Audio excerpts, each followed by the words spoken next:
Episode 18. Was gender a major issue in the reign of Elizabeth I? An AP European history podcast by Hammer History Productions.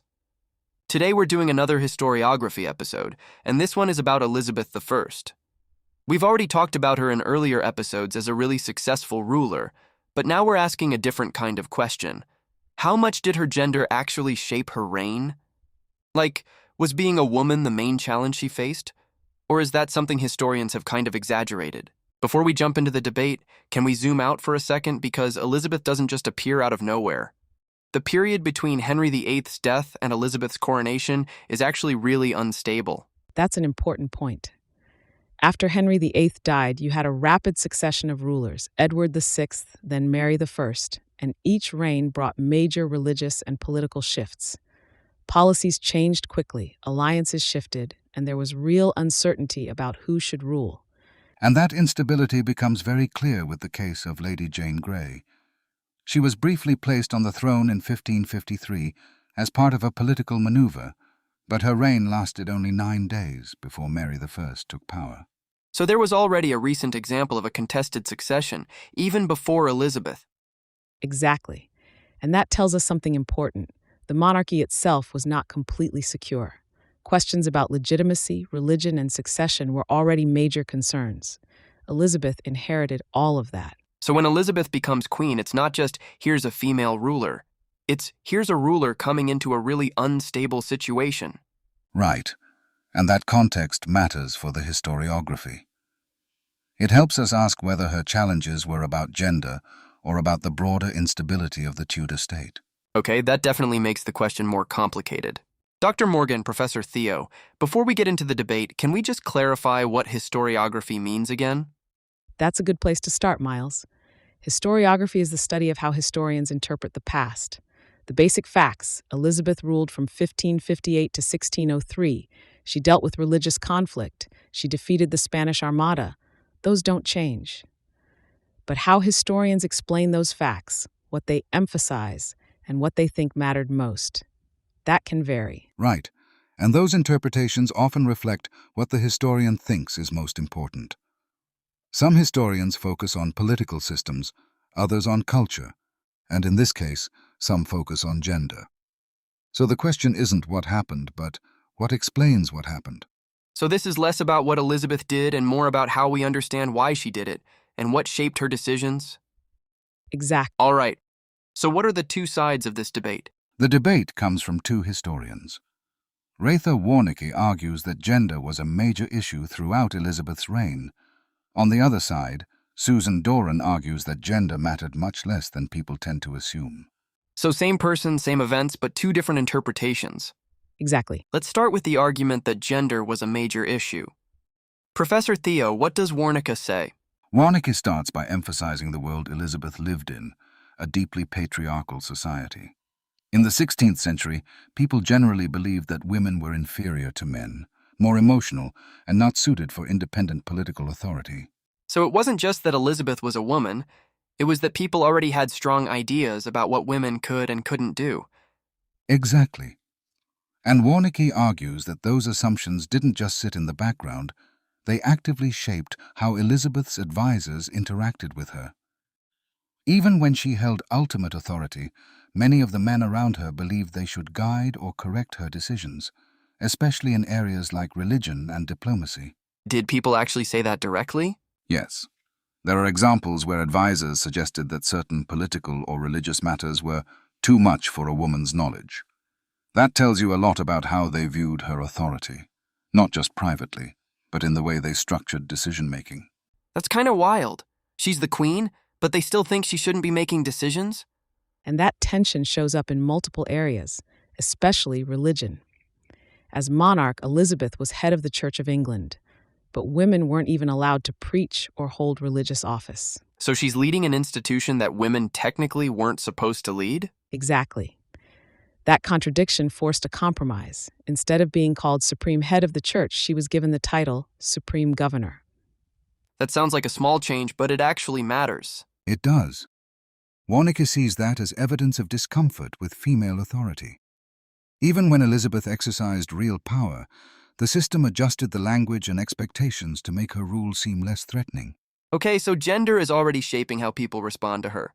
What about politics? One of the biggest issues was marriage. Warneke emphasizes that Elizabeth's unmarried status wasn't just a personal choice, it was a constant political problem. Her advisors worried about succession, about stability, and about who might gain influence through marriage. Why was that such a big deal? Because in that society, marriage had direct political consequences. A foreign husband could pull England into alliances or wars. A domestic husband could disrupt the balance of power among nobles. And Warneke adds another layer, the double standard. Male rulers could have relationships or even illegitimate children without losing authority. But a queen couldn't risk that kind of scandal. Her reputation was directly tied to her ability to rule. So even her personal life was political because she was a woman. Exactly. And Warneke argues that this pressure limited her options in a way that male rulers simply didn't face. What about actual decision-making, like with Mary, Queen of Scots? That's a key example. Elizabeth delayed for years before approving Mary's execution. Warneke argues that her advisors interpreted this hesitation through gendered assumptions, seeing it as emotional weakness or excessive compassion rather than a strategic political calculation. And that matters, because it shaped how those advisors responded to her. If they believed she was acting like a woman, they were more likely to challenge her authority or push harder for their own policies. So Warneke's argument isn't just that gender existed, it's that it affected how people treated her and how they judged her decisions. Exactly. Let me extend that a bit for clarity. Warneke's broader claim is that gender influenced both perception and political interaction.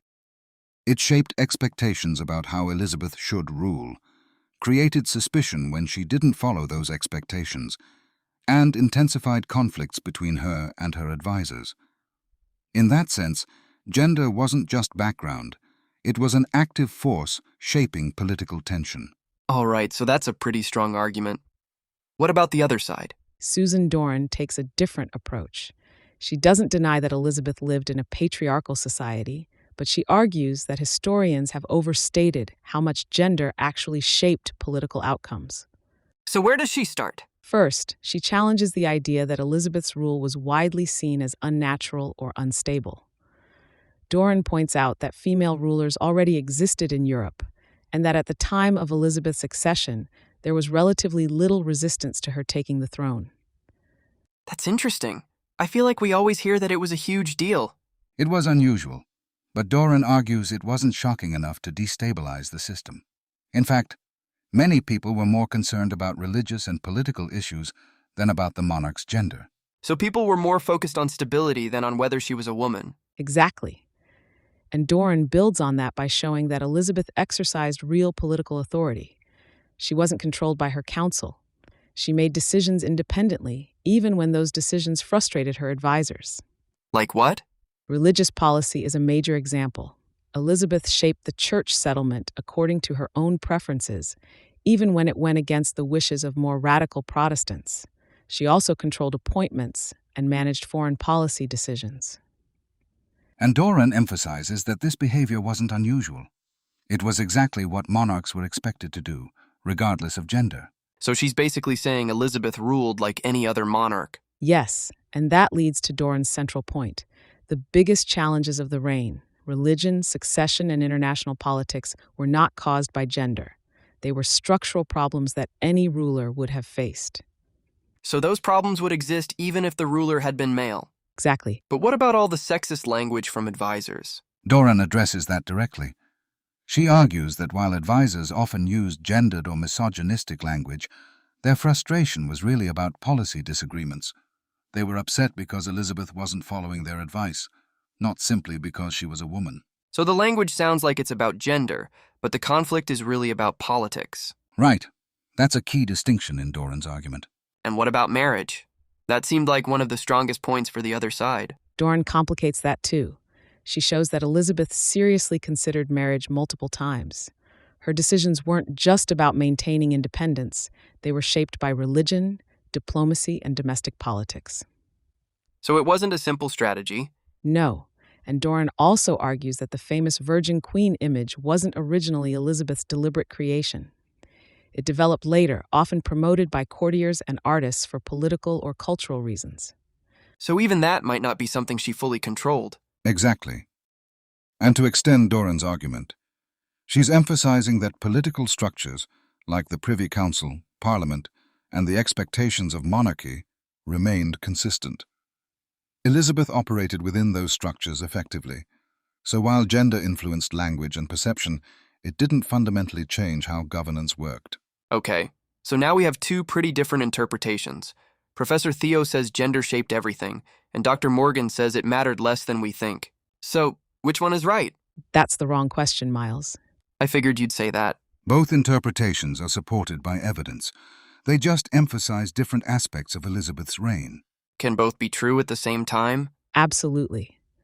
Warnicka highlights the cultural pressures and assumptions that shaped how people interacted with Elizabeth. Doran focuses on how political systems and institutions actually functioned.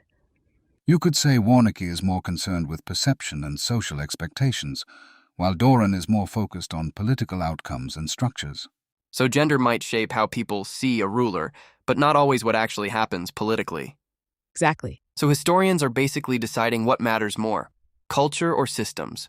Yes, and that's why historiography is so useful. It helps us see that history isn't just one story, it's an interpretation built from evidence. All right, so let me try to sum this up.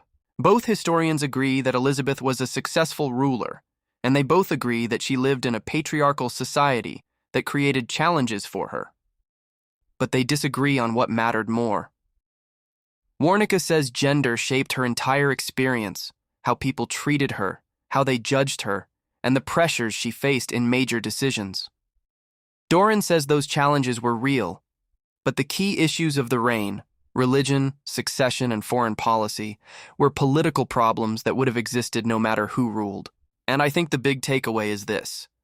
Warnicki is arguing that gender affected the process of ruling, how Elizabeth interacted with others and how others reacted to her, while Doran is arguing that gender didn't really change the outcomes of ruling because the same political challenges and structures were still in place. That's a strong synthesis. Yes, that distinction between process and outcome is exactly what historians are debating. That actually makes a lot of sense. It's not that one side is wrong, it's that they're looking at the same evidence from different angles. So today we looked at a big historiographical question. Was gender a major issue in the reign of Elizabeth I? And the answer is, it depends on how you interpret the evidence.